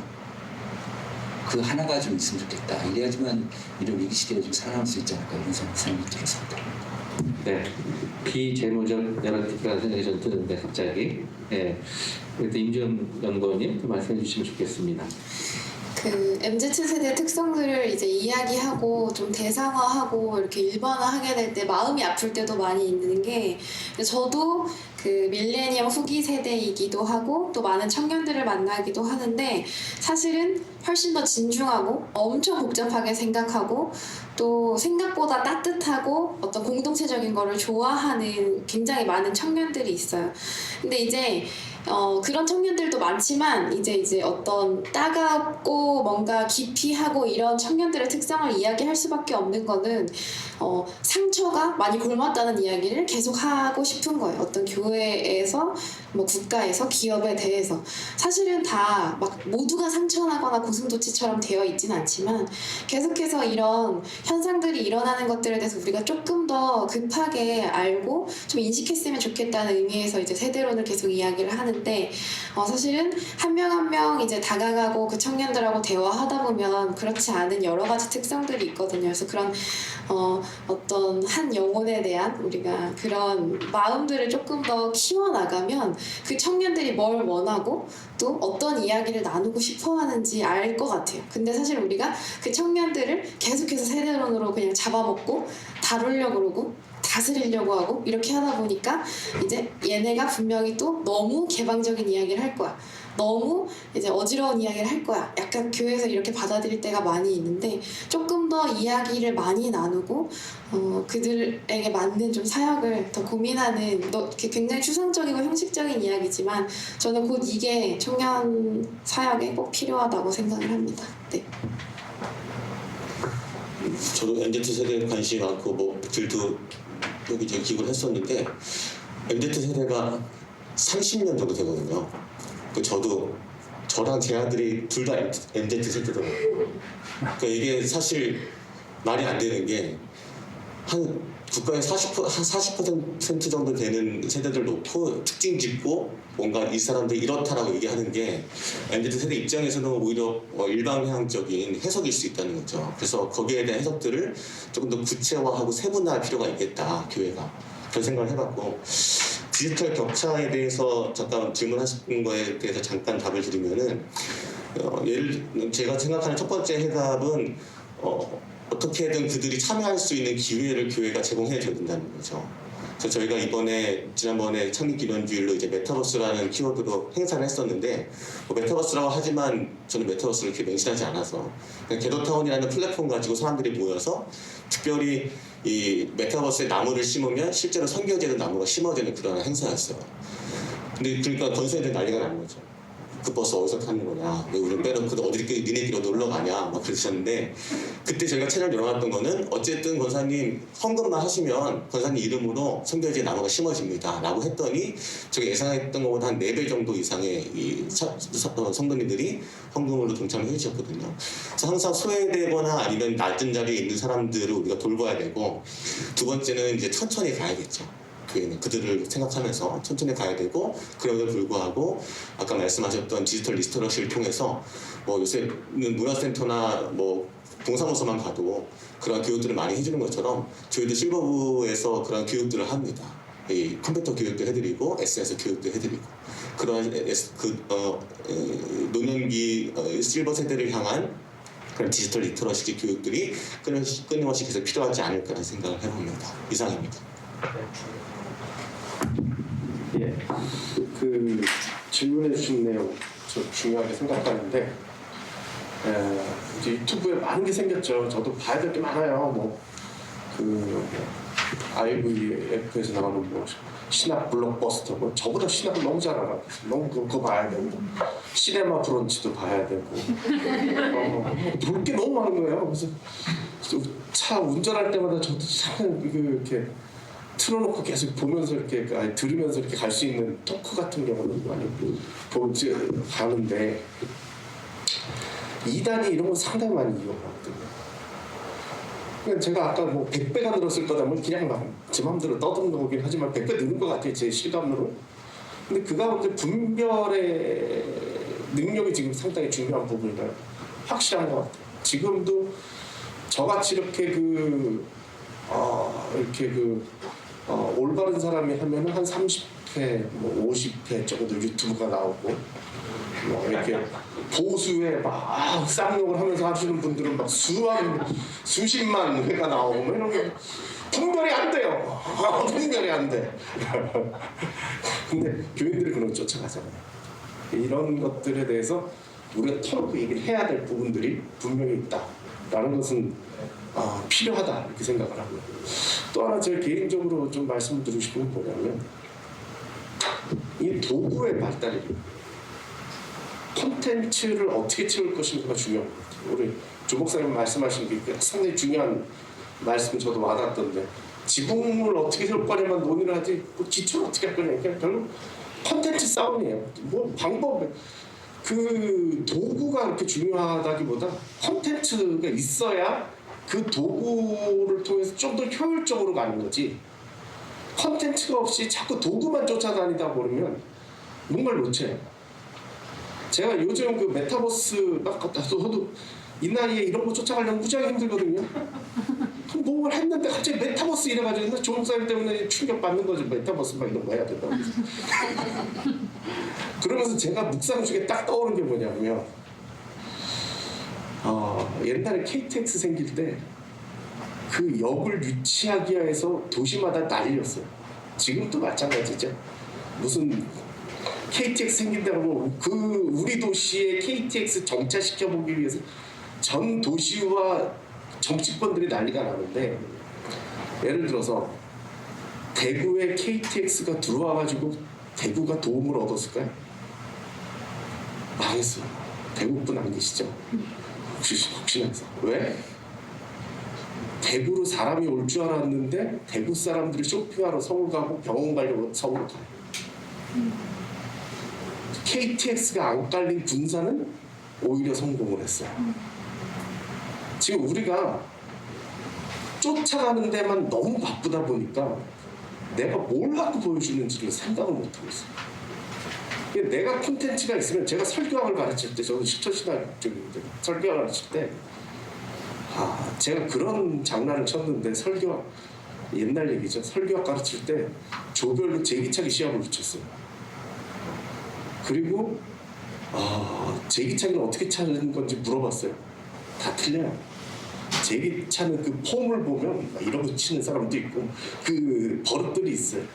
설교를 잘하고 사람들이 많이 모이는 설교가들을 보면 설교하면서 가르치는 목소리, 톤, 속도, 제스처 아무 필요 없어요. 내용이 있느냐가 중요한 거지 그런 것들은 아무 필요 없어요. 지금도 좀 마찬가지라고 생각해요. 정신없이 쫓아가다 보면 결국 뭔가를 놓치는 부분들이 우리 가운데 있게 되고 결국 그게 KTX 제가 비유든 것처럼 우리 쪽으로 오는 게 아니라 오히려 사람들을 내보낸다. 그래서 어떻게 보면 그런 생각이 든 거죠.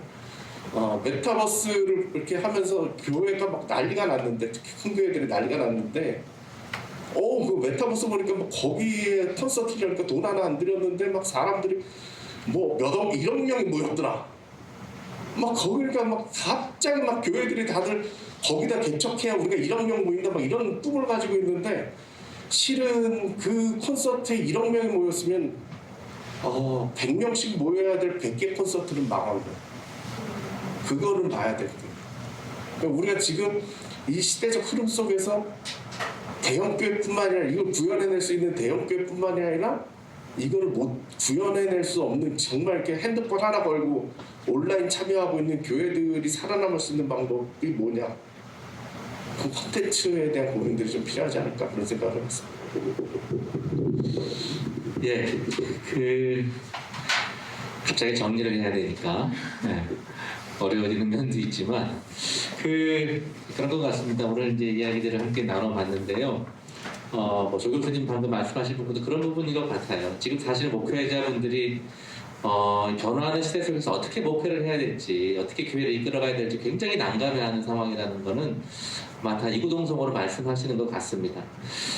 그럼에도 불구하고 오늘 저희들이 함께 나눈 이야기들을 보면 결국은 여러 가지 뭐 기법들과 이야기들이 100가지면식으로 이야기되지만 결국은 개인화되는 사회 속에서 소속 없는 신앙인들이 새롭게 이합집산하는 어떤 그러한 트렌드들을 보면서 교회들이 그런 트렌드들을 담아낼 수 있는 새로운 틀거리들을 마련하는 과정이 필요한 것 같고요. 또한 디지털이라고 하는 이 거부할 수 없는 흐름들 속에서 새로운 교회들의 어떤 소통의 도구들을 만들어내는 과정도 필요할 것이고 또 무엇보다도 오늘 함께 나눈 이야기들 중에서 그 EX 제기가 우리 함께 나눠봤지만 이 환경과 또 이 사회적 책임과 또 건강한 교회 구조라고 하는 이 중요한 틀은 앞으로 교회의 어떤 생사를 가름할 수 있는 중요한 메가 트렌드가 될 거라는 점에서 한국 교회가 이러한 이 비재무적인 내러티브들을 만들어가는 이것들이 2022년 한국 교회가 함께 생각해야 될 MZ 세대들과 함께 나아가야 될 중요한 과제가 아닐까 생각을 가져보면서 한국 교회의 당면한 과제들 함께 모색하는 시간이었던 것 같습니다. 긴 시간이었습니다. 긴 시간이었는데 함께 해주셔서 감사드리고요. 또 다음에 또 기회 있는 대로 만났으면 좋겠습니다. 감사합니다.